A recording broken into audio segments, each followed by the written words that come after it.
ওনার যে হিস্ট্রি আমরা শুনলাম তাতে ওনার মুখ থেকে কাশির সাথে রক্ত বের হতো এবং ওনার গলার আওয়াজ চেঞ্জ হয়ে গেছে। একটা পর্যায়ে উনি কথা বলতে পারতেন না ঠিক মতো এবং খেতেও কষ্ট হয়, এখন ওনার খেতে কষ্ট হয়। এবং আমরা ওনার গলার ভেতরটা যখন পরীক্ষা করে দেখলাম যে জিহ্বার ভেতরে, জিহ্বার পেছনের অংশে বেশ বড় একটা মাংস তৈরি হয়েছে।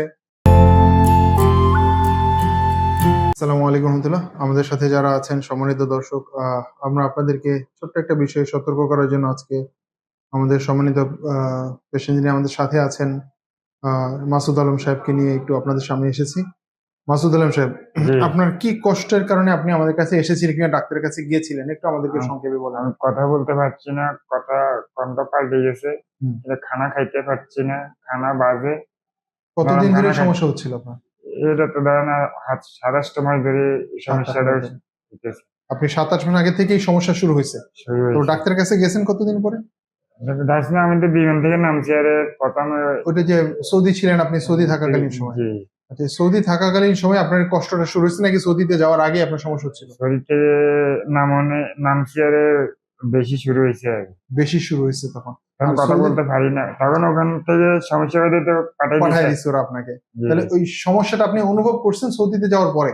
হ্যাঁ, খাওয়ার কষ্ট, কথা বলার কষ্ট, জি। সেটা তো আবার তখন বাংলাদেশে এসে আপনি চিকিৎসা নিচ্ছেন। তখন তো মানে কাশির লাগে রক্ত বাড়াইতে হবে। কাশির সাথে রক্ত বের হতো আপনার? হ্যাঁ, কাশির আচ্ছা, সাথে রক্ত তখন বাড়াইতে। গলার আওয়াজ পরিবর্তন হয় নাই? না, তখন এখানে থেরাপি দেয় না, কেমো দেয় না, আর এই কেমন দিছে টিমারটা আপনার? একটু কমছে আর টিমার। আচ্ছা, আপনারা আমাদের মাসুদ আলম সাহেবের গলার আওয়াজ বা স্বর যেটা, এটা শুনতে পাচ্ছেন এবং এই ধরনের স্বরটা মানে গলার ভয়েসটা চেঞ্জ, এটা স্বাভাবিকভাবেই কানে বাজে সবারই যে এটা একটা চেঞ্জড ভয়েস বা এটা স্বাভাবিক গলার স্বর না। এই স্বরটাকে আমরা মেডিকেলের ভাষায় আমরা বলি হট পটেটো ভয়েস। মুখের ভেতরে গরম আলু রেখে দিলে মানুষ যেভাবে কথা বলবে বা কথা বলে তাৎক্ষণিক, এই ভয়েসটা হচ্ছে সেই ধরনের ভয়েস। এবং এই ভয়েসের একটা খুব গুরুত্বপূর্ণ কারণ হচ্ছে ষড়যন্ত্রের উপরে যে অংশ অথবা জিহ্বার গোড়াতে কোনো ধরনের ঘা, ক্ষত বা কোনো ধরনের মাংস বৃদ্ধি হলে এই ধরনের ভয়েসটা চলে আসে। এবং এই ধরনের ভয়েস বা স্বর যখনই আসে তখনই কিছু বিষয় নিয়ে আমাদের মনের মধ্যে একটা সন্দেহ চলে আসে, যে সন্দেহগুলো মাসুদ আলমের সাহেবের ক্ষেত্রে যথেষ্টই প্রাসঙ্গিক। এবং উনি আলটিমেটলি ওনার কথা শুরু যে ওনার যে হিস্ট্রি আমরা শুনলাম তাতে ওনার মুখ থেকে কাশির সাথে রক্ত বের হতো এবং ওনার গলার আওয়াজ চেঞ্জ হয়ে গেছে। একটা পর্যায়ে উনি কথা বলতে পারতেন না ঠিক মতো এবং খেতেও কষ্ট হয়, এখন ওনার খেতে কষ্ট হয়। এবং আমরা ওনার গলার ভেতরটা যখন পরীক্ষা করে দেখলাম যে জিহ্বার ভেতরে, জিহ্বার পেছনের অংশে বেশ বড় একটা মাংস তৈরি হয়েছে এবং জিহ্বার পেছনে যে এপিগ্লটিস থাকে সেই এপিগ্লটিসের মধ্যেও সেটার মধ্যে একটা বড় ধরনের ঘা তৈরি হয়েছে। এবং ষড়যন্ত্রের উপরে বা ল্যারিংস বলি যেটাকে আমরা, ষড়যন্ত্রের উপরেও বেশ বড় একটা মাংস বা নতুন একটা জিনিস আমরা দেখতে পাচ্ছি, যেটাকে আমরা বলি এক্সোফাইটিক গ্রোথ বা ম্যালিগনেন্ট টাইপের একটা গ্রোথ তার গলার মধ্যে দেখতে পেয়েছি।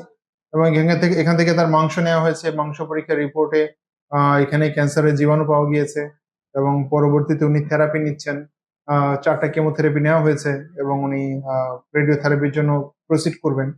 তো ওনার যে অবস্থা, যে পরিমাণ মাংস বৃদ্ধি হয়েছে তাতে ওনার শ্বাসনালীও ভালো মতো দেখা যাচ্ছে না এবং ওনার শ্বাস নিতেও মাঝে মাঝে কষ্ট হয়, কষ্ট হয়। শ্বাস নিতেও কষ্ট এবং খেতে তো অবশ্যই কষ্ট হয়। তো আপনাদের কাছে আমি আবারও, যেটার জন্য আপনাদের কাছে আমাদেরকে এই ভিডিওটা করা আর কি, ওনাকে উপস্থাপন করা, যে গলার স্বর চেঞ্জ হওয়ার সাথে সাথে এবং সেটা যদি 2-3 সপ্তাহের বেশি হয় অবশ্যই আপনারা নিকটবর্তী চিকিৎসকের কাছে যাবেন। এবং ফাইবার অপটিক ল্যারিঙ্গোস্কোপ একটা পরীক্ষা আছে আমাদের, বলতে পারেন শর্ট এন্ডোস্কোপি। এটা আমি আসলে এটা আমরা পেশেন্টকে বুঝাতে মানে পেশেন্টকে মানে মানুষ, সাধারণ মানুষকে বোঝানো সহজ, মানুষ এন্ডোস্কোপি বোঝে, কিন্তু শর্ট এন্ডোস্কোপি বলে আমরা গলার যে ল্যারিংস পর্যন্ত বা ষড়যন্ত্র পর্যন্ত দেখার যে পরীক্ষাটা, ফাইবার অপটিক ল্যারিঙ্গোস্কোপি, এটা করাবেন এবং এটা করিয়ে চেক করবেন 3 সপ্তাহ বেশি যদি ভয়েস চেঞ্জ হয় যে এই পরিবর্তনের মূল কারণটা কি আসলে। উনি আগে ধূমপান করতেন, ধূমপান এখন ছেড়ে দিয়েছেন, কিন্তু যেই পর্যায়ে এসে ছেড়ে দিয়েছেন এই পর্যায়ে ছেড়ে দিয়ে ওনার খুব একটা বেনিফিটেড উনি হবেন না। ওনার অনেক আগেই থেকে এটাতে সচেতনতা দরকার ছিল। আপনাদের যাদের এই অভ্যাস এখনো আছে, আমি আপনাদের কাছে বিনীত অনুরোধ থাকবে, ধূমপান, পান, জর্দা এই ধরনের অভ্যাস থেকে নিজেকে সরিয়ে আনুন। আহ আর্থিকভাবে নিজেদেরকে এবং শারীরিকভাবে নিজেদেরকে ক্ষতিগ্রস্ত করবেন না, যেন পরবর্তীতে আপনাদের কাউকে এই ধরনের অবস্থানে পড়ে যেতে হয়। ভালো থাকবেন, সুস্থ থাকবেন। আমাদের শাহ আলম সাহেবের সাথে জন্য ওনার জন্য দোয়া করবেন যেন আল্লাহ ওনার কে নেক হায়াত দান করেন এবং ওনাদের সুস্থতা দান করেন। কষ্ট করে চিকিৎসা করাচ্ছেন, আল্লাহ যেন ওনাকে ভালো রাখেন, ভালো করে দিন, যেন দোয়া করবেন। আসসালামু আলাইকুম।